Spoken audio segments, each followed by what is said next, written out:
conservative space for news, as objectively expressed in transparency in their comments. The bottom line is transmitted from Monday to Friday from 8 to 9 p.m. Indiana Radio, Latina 5.0, from Latinos to Latinos.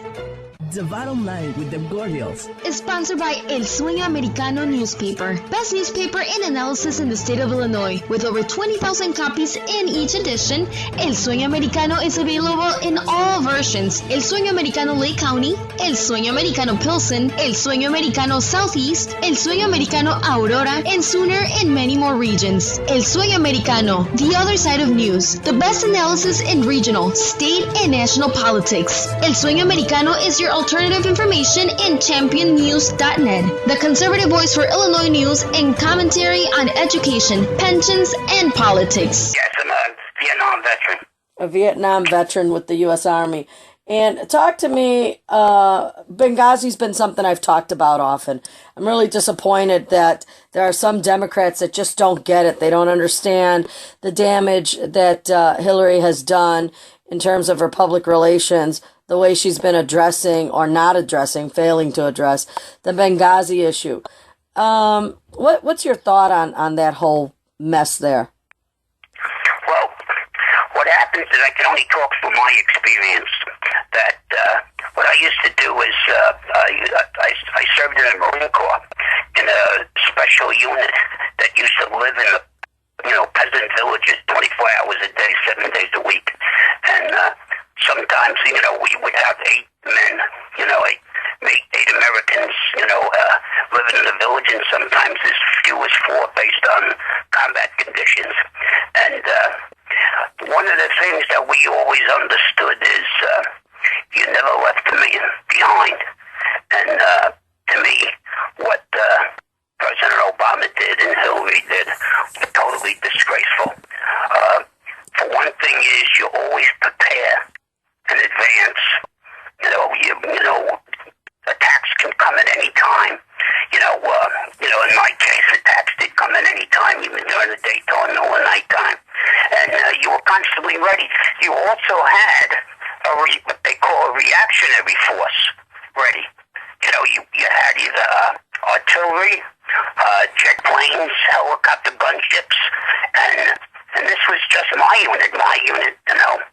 Like I said, most of the time we had only 8 Americans out there, but sometimes there were 4.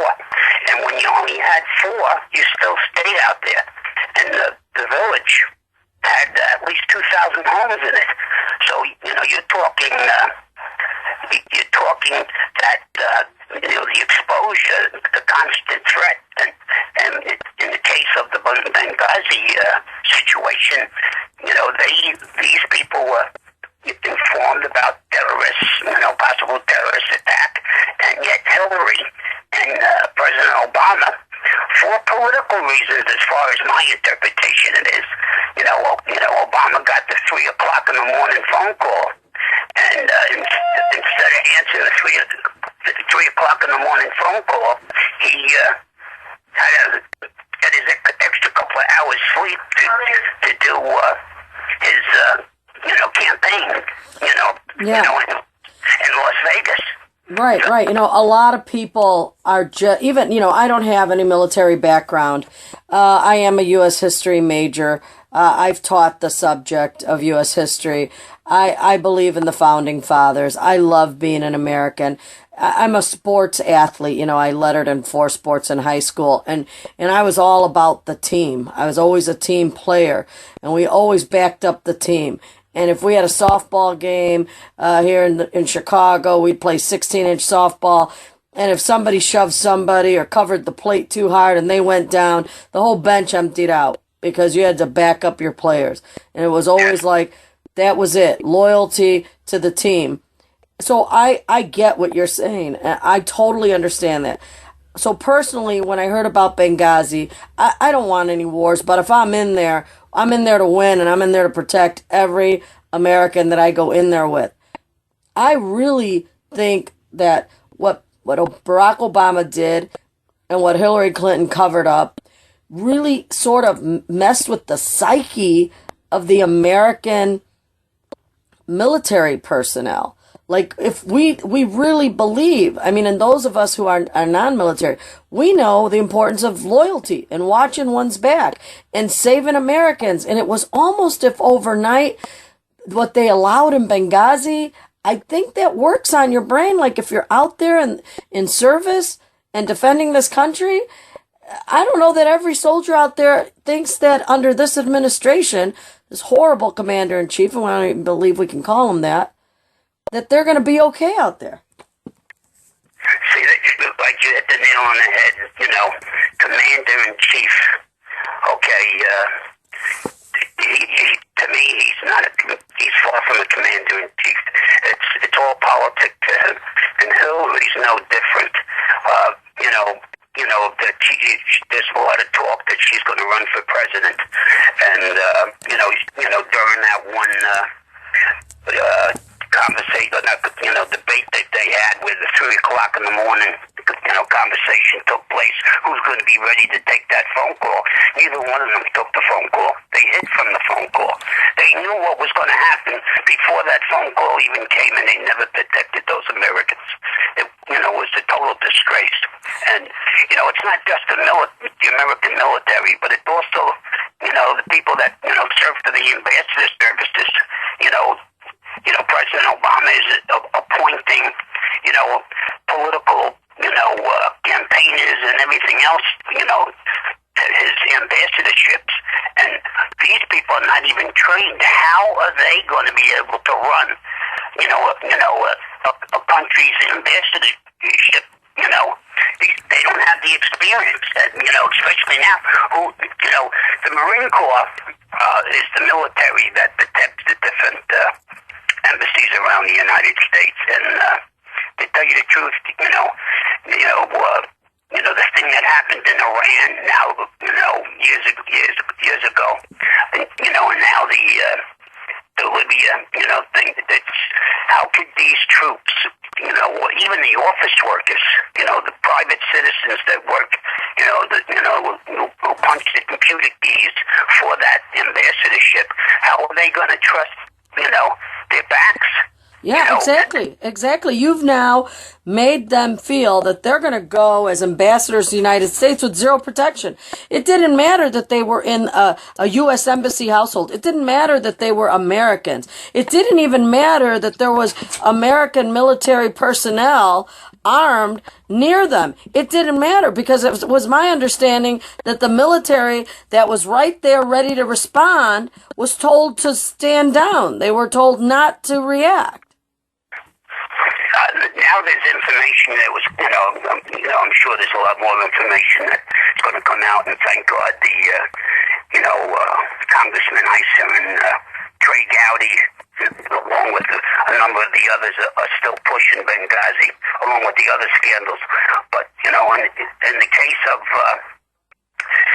the military being there, now they say there were ships right off the coast. It is absolutely insane. Let's take this even further.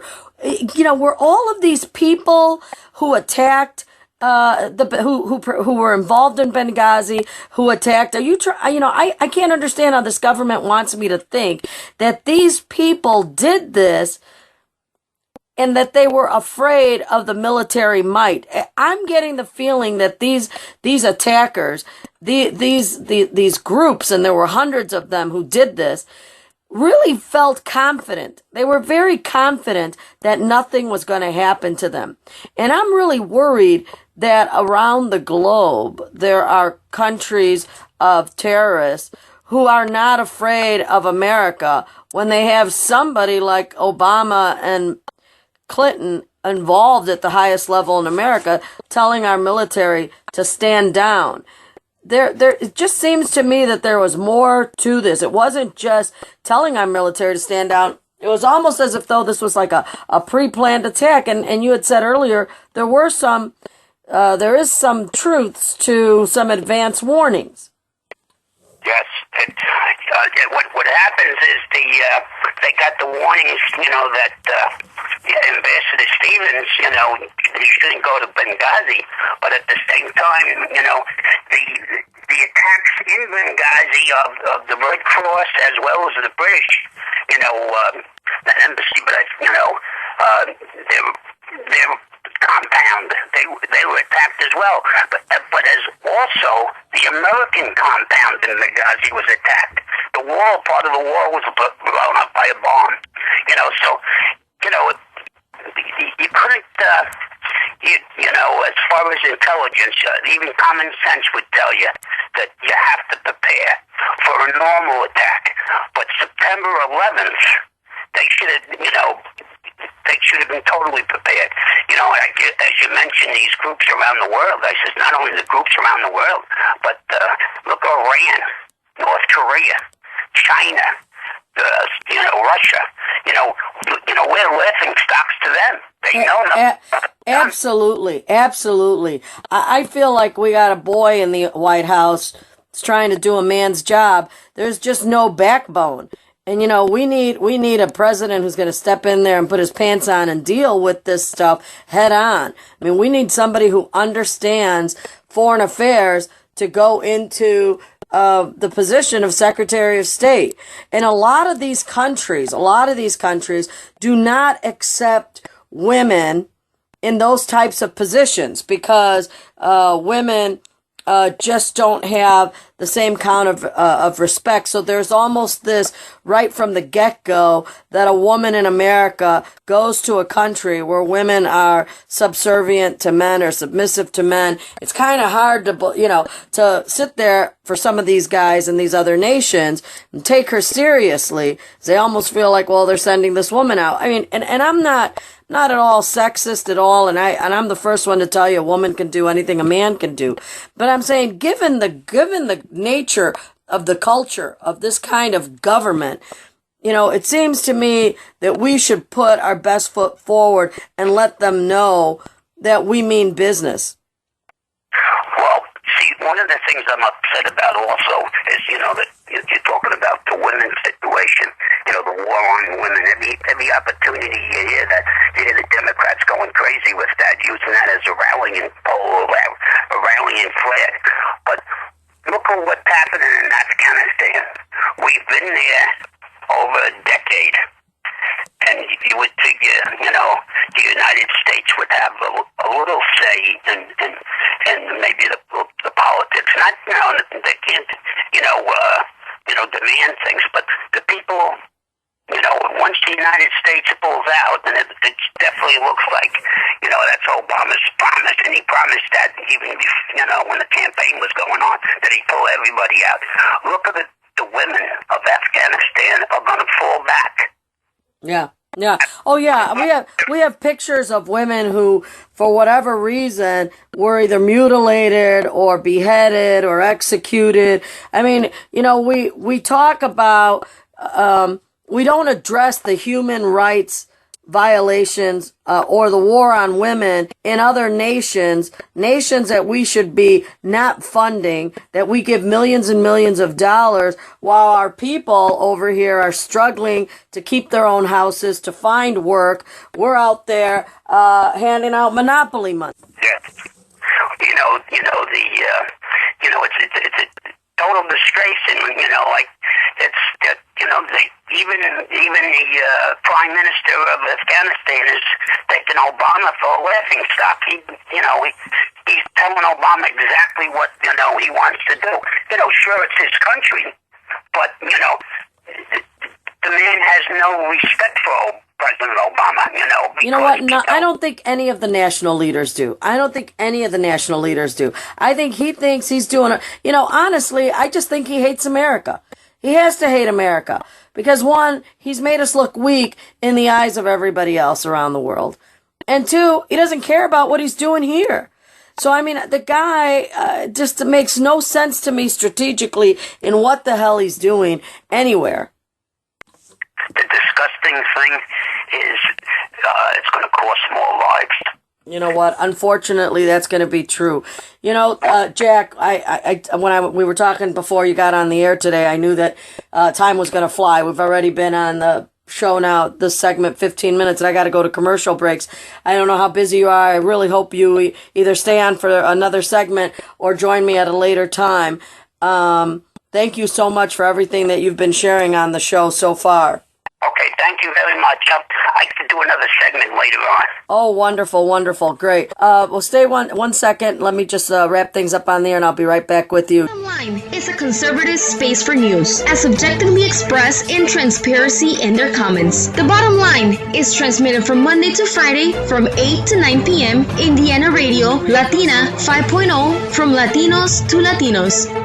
The Bottom Line with the Gordials Is sponsored by El Sueño Americano newspaper, best newspaper in analysis in the state of Illinois. With over 20,000 copies in each edition, El Sueño Americano is available in all versions: El Sueño Americano Lake County, El Sueño Americano Pilsen, El Sueño Americano Southeast, El Sueño Americano Aurora, and sooner in many more regions. El Sueño Americano, the other side of news, the best analysis in regional, state, and national politics. El Sueño Americano is your alternative information in championnews.net, the conservative voice for Illinois news and commentary on education, pensions, and politics. We're in America. We're raising our children American with the wonderful values in America, yet the universities get a hold of them, and they're teaching a lot of anti-American sentiments. What do you think about that? He's absolutely right. Unfortunately, I've experienced the anti-American sentiment with my own eyes, and countless students wherever, throughout the country, I'm sure can, have their own stories. But what we're trying to do is, talk to the students and get them to be, encourage them to stand up for what they believe in, and not allow the propaganda that is being taught to stand, basically for the propaganda to continue, and it can be scary. It can be. If you had to make a list of universities that you would say this university is definitely anti-American, do you have a list like that, or is there somewhere where people can find out that information?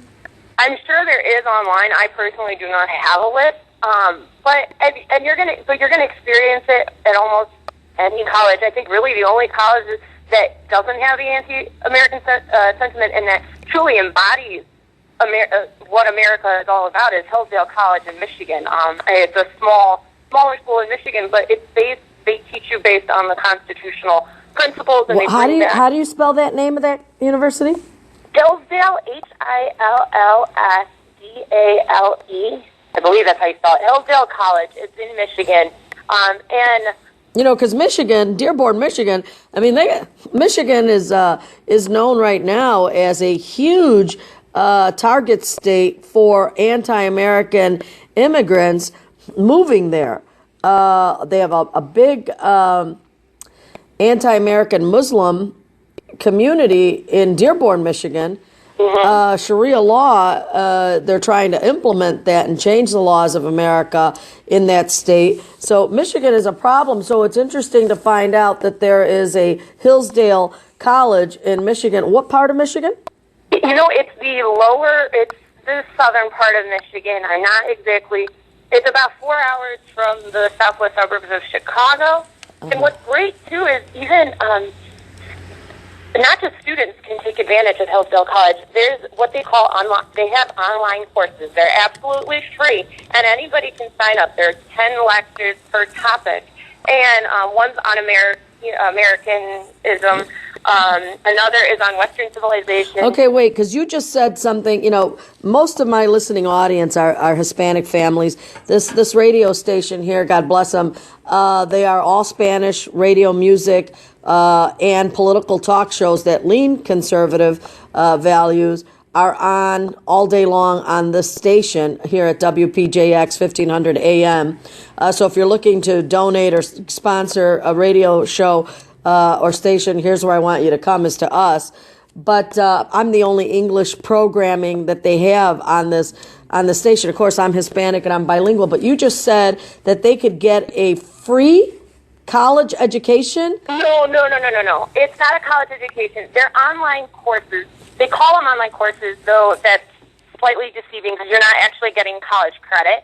But they're basically small lectures, just online lectures of a professor speaking about a different topic through whether it's Western Civ or Constitution 101, 102, and they designed it to start educating the American people and to give you, you're not going to get a full. It's only each segment is 40 minutes. Each lecture is 40 minutes, but you're going to get a glimpse. And it provides a very good roadmap for you to be able to go and educate yourself on the Constitution and on Western civilization. It is not an actual degree, but it's another tool for us as Americans to educate ourselves about our country and about the world and about, without the liberal propaganda. They bring it right back to the true original documents, whether it's Thomas Paine or Benjamin Franklin or even, Plato from ancient Greece. So if our listeners want their kids to get a good American conservative college education, then they should be sending their kids to Hillsdale College. I just pulled it up online here. It's in Hillsdale, Michigan, actually. Yeah. So Hillsdale College in Hillsdale, Michigan, 33 East College Street. Their phone number is 517-437-7341, and you can contact them about admissions. It is a residential liberal arts college, so kids could actually go there and live there. They only have about 1,400 students, but maybe after this radio show, they're going to pick up about another 25. So always interested in knowing when you have universities or colleges that are really truly American institutions providing college students the right education. And I think we need to sort of come up with something that regulates the funding and the donor base to some of these universities. She had said that the University of Arkansas received $20 million donation from a Muslim group to teach a Muslim curriculum, right down to them providing the teachings of Islam. And the professor who would be teaching the class, it was almost as if though they had bought themselves a spot at University of Arkansas. $20 million. They listed, Princeton was part of this, University of Chicago. There were schools everywhere that were getting $1 million, $2 million, $5 million, $8 million, $10 million. It wasn't just universities. They were also high schools. And they were offering school districts, whole school districts, tons of millions of dollars to provide a curriculum that had children role play taking on Islamic names and role-playing Islamic roles, and the parts that they would read in their play were scriptures from the Quran. What? I did not hear that. That's interesting. Yeah, I mean, you could probably go, you can get, I guess, a copy of the radio show. I had it, I had a guest, Frank Martinez, on, who had sent me the information, and it was about a 30-minute video on that, and I could, of course, pass that video on, but it's up on YouTube, and she was giving the names of the universities and the dollar amounts that they had received. How do you combat that? I mean, here you're a college Republican, and you guys are working on almost like a nonprofit, and you work with organizations and hope that they get enough donors to help you go and create these Republican organizations, which are obviously needed by us as Illinoisans in our state and in our universities here. So you're doing a great job, and I'm commending you. But how do you compete when they're giving the universities $1 million, $2 million, $5 million to teach anti-American sentiments, when you're trying to get these American students in these American universities to understand that defending America is necessary? What are you thinking? What's your game plan? I think it really comes down to we as students, well, I guess I'm not a student anymore, but students and we as Americans need to hold the schools accountable, not just colleges, but at all levels. And it goes back to accountability, just like accountability is needed in every level of government. And I think that's, we need to start demanding the truth to be taught, and not necessarily propaganda of any kind, but the actual truth of what, whether it's history or, what actually took place, not what somebody wants individuals to believe took place. And I think that's where I think it's going to come down to the American people being aware of what's going on and being willing to stand up and hold schools and other individuals accountable. Yeah, we need to get rid of this president. I've been around for a little bit, half a century, and at least the last I can recall, as far back as I can remember, that being an American was never something I questioned or doubted or was ashamed of. I enjoyed, my childhood. It was pretty middle class, pretty normal. Went to the school systems, traveled in the crowded station wagon with, family of 9. We were a Catholic middle-class family growing up in the Midwest, and loved this country and did the Pledge of Allegiance and respected the elders, and knew that profanity wasn't something we were going to be allowed to use or share, unless we were secretly hiding somewhere with our friends. And it was pretty much a very normal, traditional, mainstream American life. And I can't believe that I'm doing a radio show right now that is asking everyone who listens to the radio show to defend America. And it's, my maternal grandparents came from Greece. They're immigrants of Greece. So, and they left Greece they left Greece in the 50s, but in the 50s, prior to the 50s, they had World War II, and they were fighting communism. And my grandfather, he's the one who instilled in us that if you have the American dream is absolutely attainable if you work hard, if you're honest, and you have integrity. And unfortunately, we're not seeing that. I think a lot of that has been taken out, and people aren't. People work hard, but some people may not be honest, or some integrity isn't being held accountable.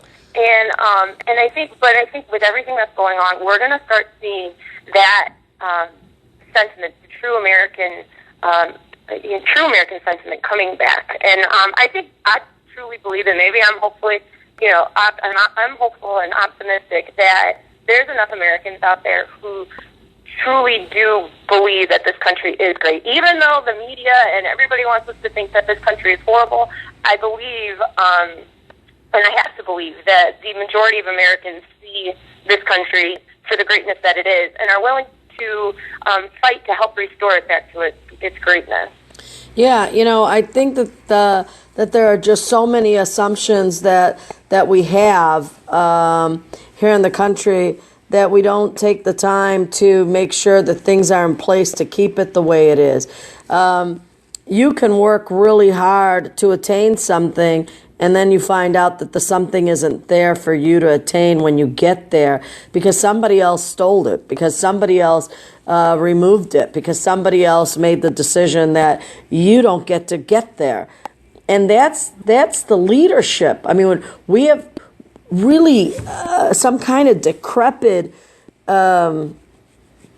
evil has seeped into the highest levels of government in this country, in this nation, in some states, where they've left us broke and penniless, and Illinois is one of those. I can't believe that we're broke. How are we broke? Everybody has been working so hard in the state of Illinois for so many years and have paid into systems for so long, and taxes were the highest. Illinois is one of the highest taxed citizens of the country. Mm-hmm. And they did a great injustice to us by taking that. And Illinois is one of the states that's it has the biggest government too, and it goes hand in hand. And that's exactly you're exactly right. They did a grave injustice, and I think that's what the movement we're seeing. There's a lot of throughout the country, and especially in Illinois. I think people are very concerned, and I think we're going to start seeing government. The reins are going to start to be brought back in on government, and to start bringing it back to a limited government, because that's truly where that's when we have a limited government. That's when you can go work hard and you can actually achieve something, because the government's not there to stop you. And right now, unfortunately, the government is. It's the biggest barrier to individual success throughout this country. Yeah. And we're going to talk more of that when we come back from this commercial break. You're listening to The Bottom Line with Deb Gordills. I'm Deb Gordills, and my guest today is Despina Batson from the College Republicans here in Illinois, who's been doing a great job at creating more college Republican chapters.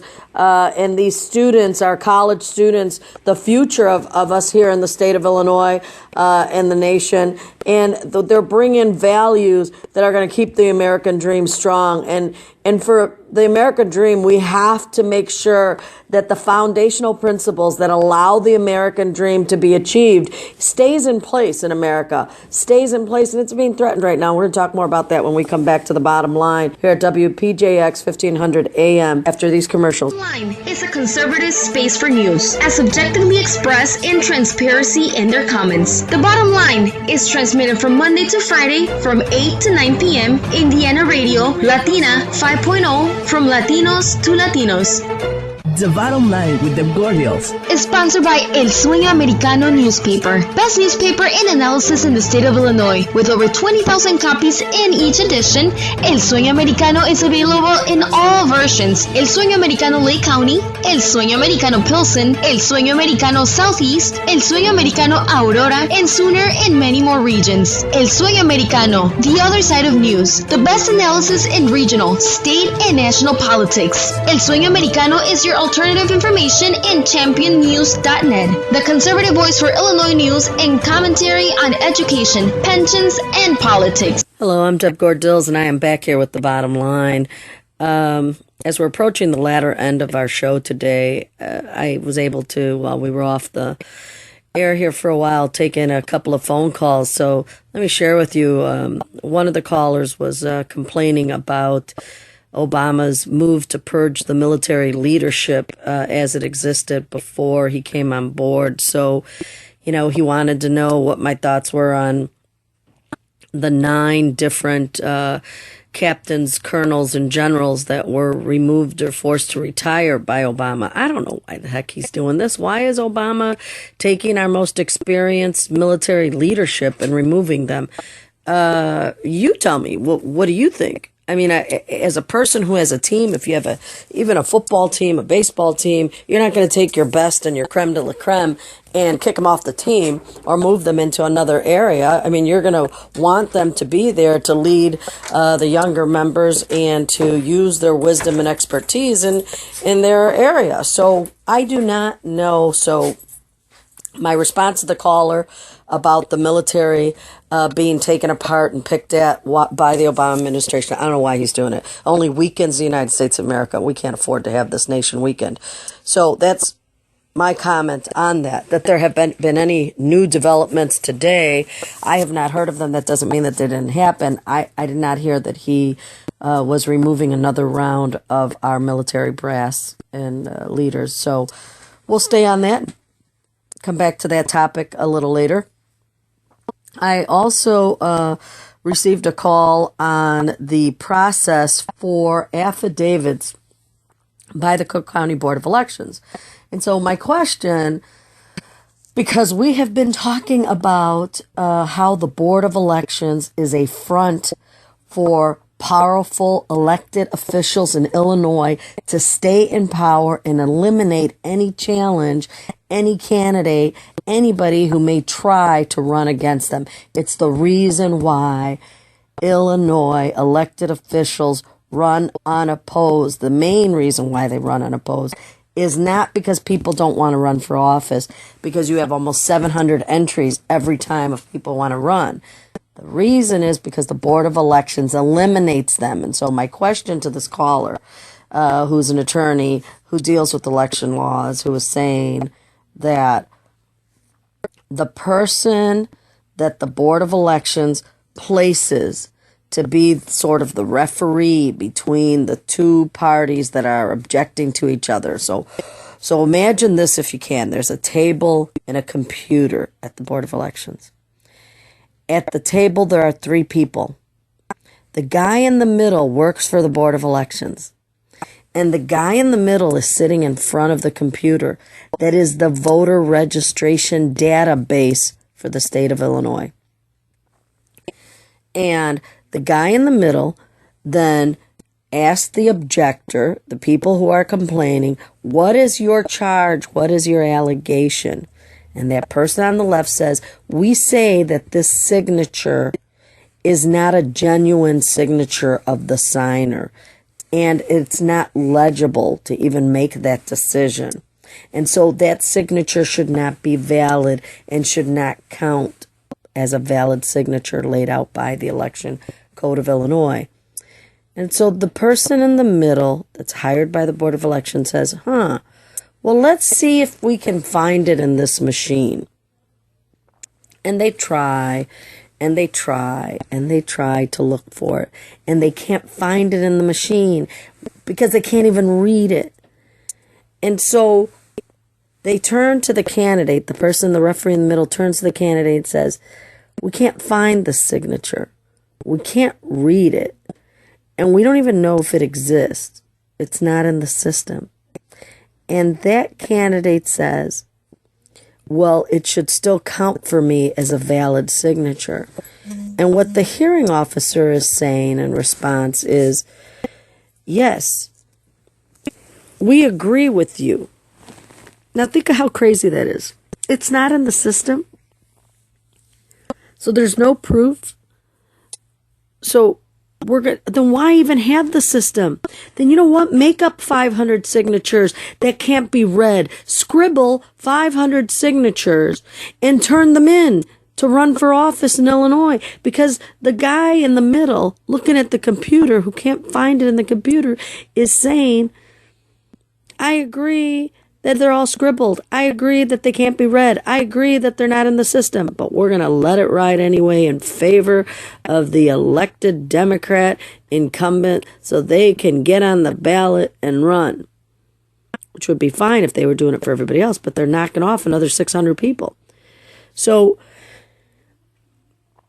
in addition to that, the lawyer said to me that then it is the objector's responsibility to go out to try to find the person who they can't even figure out the name, knock on their door at their house, and have them sign an affidavit swearing that that is them. If you can't find them, you can't read it, you can't just show up at an address and go, hi, did anybody scribble this on there, on this petition sheet?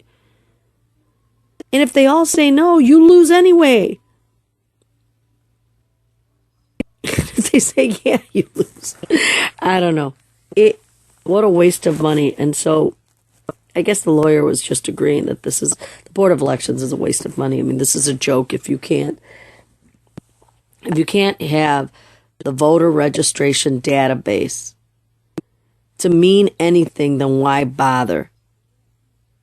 You cannot verify a registered voter in our voter registration database. Why bother? If anybody can get on it, anyone can get a voter registration card. As long as you're 16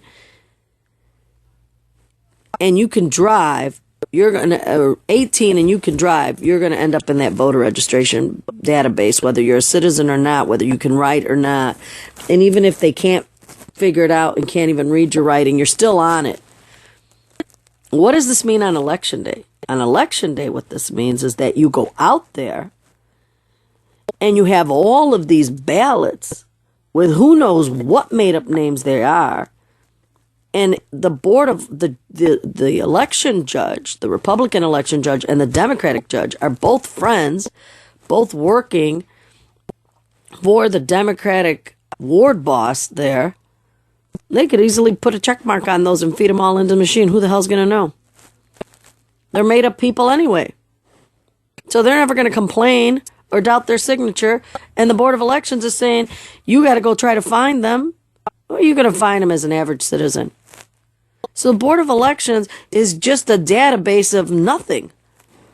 A database of who knows how many false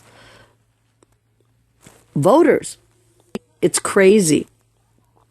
It's crazy, crazy, crazy. We need to get rid of that system. It doesn't work. It completely nullifies the integrity of the vote in Illinois. It just unbelievably voids out the integrity of the ballot, of the voting process, of the candidate, of the signers, of the registered voters. This is one big joke. Anyway, it is what it is. I wish I had a better answer for the caller other than sharing that this is what taxpayers spend their money on, is this electoral board. You got to get rid of it. You got to get rid of this Mickey Mouse Club. It is just horrible.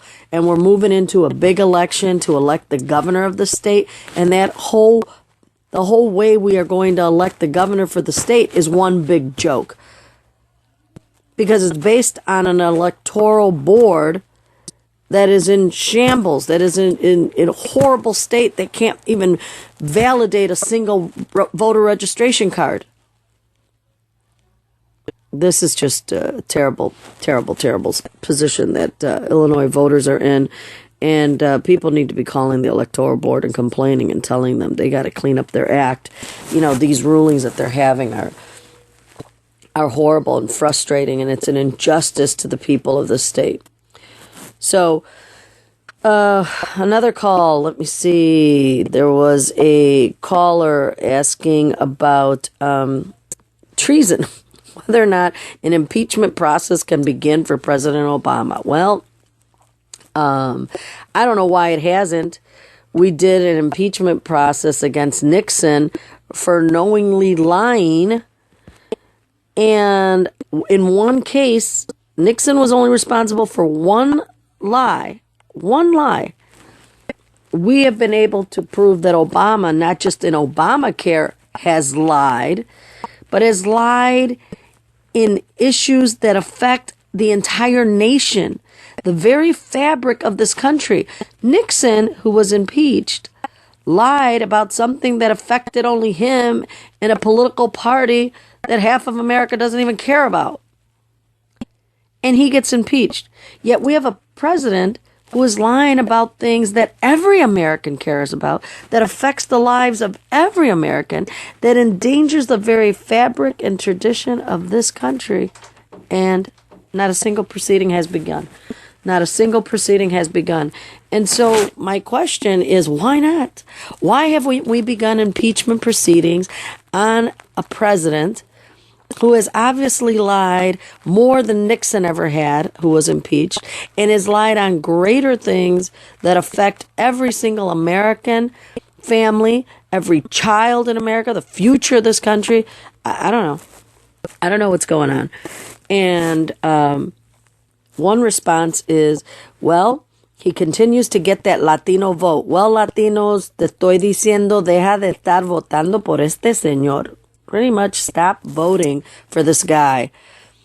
He does not represent the best interest of the Hispanic people in this country. We are quickly becoming a majority as Hispanics. Ay, yo soy Latina. Please stop. This is not in the best interest. Don't even get me started on immigration, because that was another call. When we come back for our final part of the show, I'll share with you a little bit about what I think about immigration and Obama. Bottom line is a conservative space for news, as objectively expressed in transparency in their comments. The Bottom Line is transmitted from Monday to Friday from 8 to 9 p.m. Indiana Radio, Latina 5.0, from Latinos to Latinos. The Bottom Line with the Gordials is sponsored by El Sueño Americano newspaper, best newspaper in analysis in the state of Illinois. With over 20,000 copies in each edition, El Sueño Americano is available in all versions: El Sueño Americano Lake County, El Sueño Americano Pilsen, El Sueño Americano Southeast, El Sueño Americano Aurora, and Sooner in many more regions. El Sueño Americano, the other side of news, the best analysis in regional, state, and national politics. El Sueño Americano is your alternative information in championnews.net, the conservative voice for Illinois news and commentary on education. We have Carl Segvich, who is the 11th Ward Republican Committeeman. Carl, how are you? Fine. Good morning. Thanks for having me, Deb. You're welcome. You're welcome. You know, Carl, you're one of my favorite people. I see that you changed your name to Carl Benghazi Segvich on your Facebook page, and it brought a smile to my face. Like you, I too think that we have a lot of questions that need to be answered in reference to Benghazi. Really quick, give me your take on Hillary Clinton and the whole Benghazi issue. Okay, I think Hillary, let me rephrase that. I know that Hillary Clinton is a media creation, just as Barack Hussein Obama is a media creation. And the pessimistic side of me says, you know, I'm afraid she will be our next president. And then again, the optimistic side of me, I always have faith as a conservative. I always have faith in my fellow American men that we will wake up, to use the old phrase, wake up. So anyway, the optimistic side of me says the people will wake up and we will get a conservative president next time. Somebody like Pep Buchanan or a Rand Paul or another conservative from this great country of ours. Yeah, I agree, and I would say that 90% of my listeners are conservative listeners. And so as conservatives, we all need to band together. Here's the most important reason to vote. And the most important reason to vote is because voter fraud in the state of Illinois is so high that before anybody gets dressed in the morning on election day, there's probably already 30,000 stolen votes. And I'm being on the low side, 30,000 stolen votes already recorded and sitting there in the chosen Democrat and Republican ballot boxes. So already they're up that high. The Democratic Party that has a stronghold in the state can move votes mysteriously, those dead voters, the extra ballots, because the voter rolls are not cleaned up by David Orr in the county clerk's office. All of these ballots, absentee ballots, early voting, the voting from the senior citizens and the disabled, all those votes are manipulated, along with these electronic machines that are bought from communist country Venezuela, and the software is still owned and managed by Chavez's family. It's just disgusting what we have going on here in Cook County. But you figure they got about 30,000 votes sitting there where they need it to use the way they need it. We need to get out and vote. We need to get out in droves so that we supersede the 30,000 vote edge of fraudulent votes that are out there. And so, you know, I'm happy to hear your message of everybody get out and vote. We got to get out and vote. And a vote for, I said to you off the air, a vote for Hillary Clinton is a vote against the United States soldiers. We do not want to vote against our soldiers, so we cannot vote for Hillary Clinton because she's got Benghazi blood on her hands. She really does have blood on her hands, and I'm so glad you covered a lot there. You covered from Chavez in Venezuela, and I'm glad you mentioned David Orr. I'd like to throw another name out there while you mentioned David Orr of Cook County. I would like to ask the question to everyone listening, what is somebody like Richard Collin doing? I know many people don't know who Richard Collin is, but he's a Chicago Board of Election Commissioners, and he's supposed to represent Republicans. I would like to know what he is doing. I'll leave that out there for people to determine. And, yeah, you did cover a lot there, so I'm telling people to, hey, listen up. We all have different political views on the conservative side, but remember, we are all Americans. We are all conservatives. Whatever you do in Illinois, March 18th, whatever you do, just make sure you do take a Republican ballot. Yeah, March 18th, the primary, and that's important that we keep telling our listeners. Many of our listeners have been lied to by their own precinct captain and their own Democrat political cronies. They've been lied to. They've been told they'll go to jail if they pull a Republican ballot because they've been voting Democrat. They have been told that they can't pull one, that none are available. They've been told they need to fill out paperwork, that they need extra signatures. They've been told a list of lies about pulling a Republican ballot in the primary. And none of this is true. I'm going to do my part here, and can we make an agreement on air right now where you do your part where you are, and I will do my part where I am. And, I've already started. I am telling, and I don't even have to tell them or ask them. Many people are frankly telling me already. They're saying things like, Mr. Segrich, I voted Democrat my whole life. I will never, ever vote Democrat again. If I had a nickel for every time I heard that, I'd be a millionaire. So a lot of people are turning the tide. Most Democrats are conservatives. They just were threatened, like you just said, that they better not vote Democrat. This has been going on for decades. So we're trying to spread the message to those people who are a little mushy, a little hesitant, a little bit in the middle. And it's really sad because some are 70, 80, 90 years old, and they're afraid. They're intimidated by the Democratic daily machine, that bad things will happen, such as they won't get their pothole fixed in front of their house, their cracked sidewalk won't get fixed, their garbage won't get picked up, they will not get their property taxes reduced, homestead exemptions and stuff like that. It's really, really sickening. This is oppression. This is in-your-face oppression, just like we saw from the IRS last year. So yeah, you do your work and I'll do my work, and a lot of people are saying that the conservative Democrats are all taking a Republican ballot this year. I really hope so, and that's what I say. You know what? I'm not appealing to any of the liberal Republicans or liberal Democrats. You guys are going to vote the way you want because you disagree with what we stand for as conservatives. But if you're for children, if you're for family, if you're a pro-lifer, if you believe in protecting and defending yourself and your family with the Second Amendment right, if you believe in small government staying the heck out of your business, and you believe that you want to be able to create business and grow your small business, if you believe in the economy and you believe in jobs, then you believe like we do, and you need to pull a Republican ballot because that's all the things that we as conservatives believe on. I'm not saying that there aren't some Republicans we shouldn't slap upside their head, because we should, because I don't know what they're doing here. I don't know if they're just, trying to infiltrate the party or they're trying to just be slick, but there are some Republicans we do need to slap upside the head, and we'll worry about those after you guys come on in and join us and vote Republican in this upcoming primary, March 18th, 2014. So important. If election day is hard for you because you're one of these people that works a 14-hour job, early voting, and correct me if I'm wrong, early voting means that they can vote anywhere in the entire state of Illinois that has an early voting opportunity. Correct? You don't have to go to your place. So you can vote in Chicago. If you live in the suburbs, you can vote downtown. If you live in the suburbs, if you live downtown and you can get out, you're out in the suburbs with family and friends, you can vote there too. And some of these places are open on the weekend, are they not? They keep changing the rules, but I believe you are correct. You can vote early, different locations, without an ID.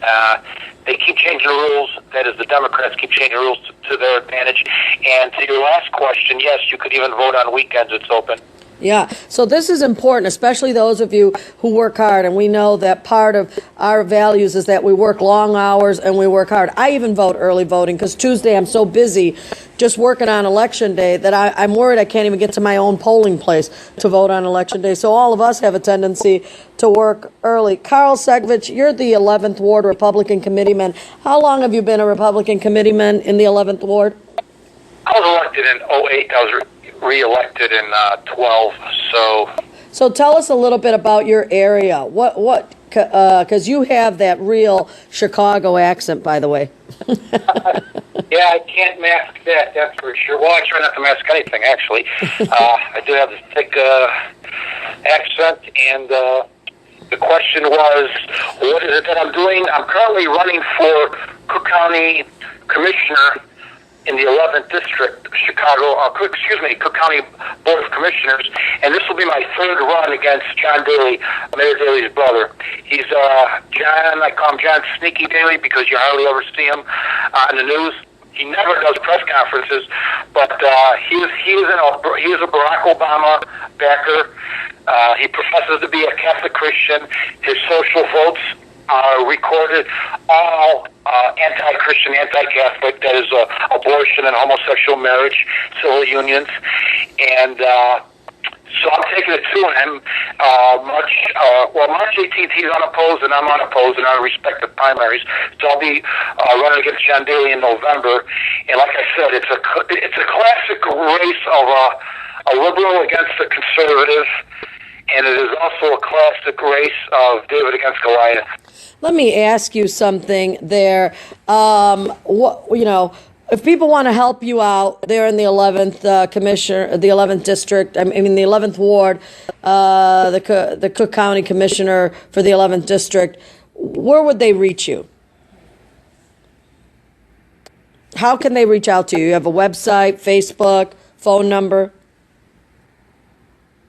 Carl, are you still with me, or did I lose you? Okay, I think I lost. Hey, Carl. Yeah, okay. I thought I lost you. So where can people reach you? Please reach me at my phone number and my website.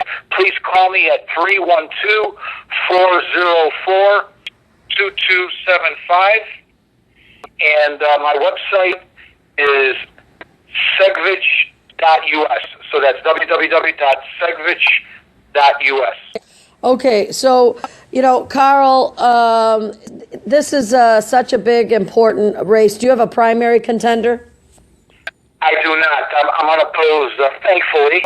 March 18th, I've gotten support for the last 8 years from many, many committed conservatives, many, many committed libertarians and Republicans and independents. I shot up all the way 4 years ago to 42% of the vote in the suburban part of my district. Of course, the city numbers are always lower than that for Republicans. But I'm at 42% already against John Daly in the suburbs. So, and that was with no money 4 years ago. Many things have changed in the last 4 years. As I said, many conservative Democrats will now be voting Republican all the way. So I think David can fell Goliath this coming November. Okay. We're excited to hear that you're running. Carl, I know that we still have some of your materials from last time, so we'll begin to circulate those and get those out and add you into El Sueño Americano's little page on candidates. And hopefully we'll see you at the Conservative Town Hall one of these Wednesdays that are occurring every Wednesday in Chicago on the north side from 6 to 8 p.m. That's free appetizers, free parking, and it's a free event for conservatives to come share their message tonight and every Wednesday night leading up to Election Day. So I want to thank you so much, Carl, for being on the phone with us. I have one last question that I want to ask you. I know a lot of people said that they opted to either watch the Blackhawks game here in Illinois instead of listen to Barack Obama or watch anything but Barack Obama. I know I had to watch it because I have to talk about it. But boy, that State of the Union address was very painful for me to watch. It was like watching some madman lie and lie over again and over again. We all know that Obamacare is in deep trouble, that it's not working, that it's not for the people. Yet instead of apologizing for that and humbly asking the people to be patient with him, he turned around and gave us these blown out numbers about how millions of people are on it, that it's doing alive and well and moving forward. I thought that Boehner behind him was going to fall off his chair. You were one of the people that didn't bother watching it or listening to it, right? Correct. I knew it would be painful, so I stayed away. Yeah. Tell me, just what is it about Obama that you don't like? My radio listeners hear me all the time. If you had to pick the number one thing that annoys you about him, and I know that's hard because it would be hard for me because there's at least everything, what would you have to say to our voters about Obama? Deb and all your listeners, this is the number one thing I don't like about Obama. And frankly, the conservatives won't say it, and that bothers me too. The thing I don't like about Obama is that he is a liar. That's it, period. The number one thing I don't like is that he's a liar. He is what I call, he's a crypto Marxist revolutionary. So he won't campaign on his ideology that he does like socialism, that he does lean towards dictatorship or communism. So there's no way an honest person could ever beat Obama in an argument because he lies. You see, the thing is, and this is why I like Bonner or John Bonner, the Speaker of the House, or all many of these Republicans, because they won't just say it like it is.